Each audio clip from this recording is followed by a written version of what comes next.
Ang intense ng mga kaganapan ngayon sa abot kamay na pangarap sapagkat sa wakas nga ay makakatakas na si Don Pepe dahil sa tulong ni Zoe. Dito nga ay makokonsensya si Zoe at mas pipiliin ito na patakasan ang kanyang lolo Pepe at pipigilan niya nga si Balahadja na mahuli ito. Samantala ay natulungan nga ni Doktora Katie si Lynette na makatakas sa kamay ng mga tauhan ni Moira, kaya naman ay agad silang magtatatakbo para makatakas. Ngunit sa kasamaang palad nga ay mahuhuli pa din sila nito at mababaril naman ang guard na hiningian nila ng tulong para sana iligtas sila. At dito nga sa sobrang takot nila ay magkakahiwa-hiwalay sila at maiiwan naman itong si Lynette na nakatago sa gilid ng sasakyan.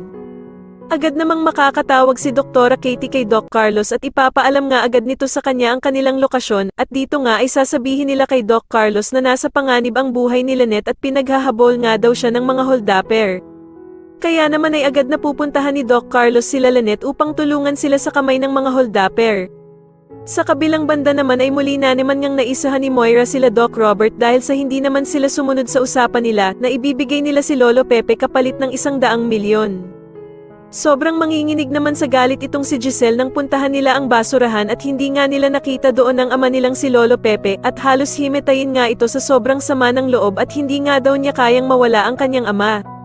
Samantala ay muli ngang ibinalik ni Moira si Lolo Pepe sa kanilang hideout at dito nga ay ipapabantay niya ito sa kanyang anak na si Zoe.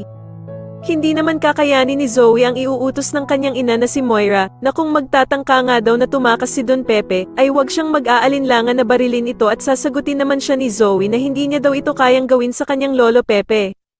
Subalit sasabihin ni Moira na isipin daw nito ang mangyayari kapag nakatakas si Lolo Pepe dahil sigurado nga daw na masisira ang buhay nilang mag-ina. Sa tingin niyo magtagumpay kaya ang pagpapatakas ni Zoe kay Lolo Pepe at makauwi na nga kaya ito ng ligtas, mas lalo na nga talagang nagiging exciting ang mga susunod na kaganapan, kaya naman ay mas lalo pa nating abangan ang mas lalong gumigandang abot kamay na pangarap. Maraming salamat po sa inyong panonood at sana po ay masubscribe niyo ako. Maraming salamat po.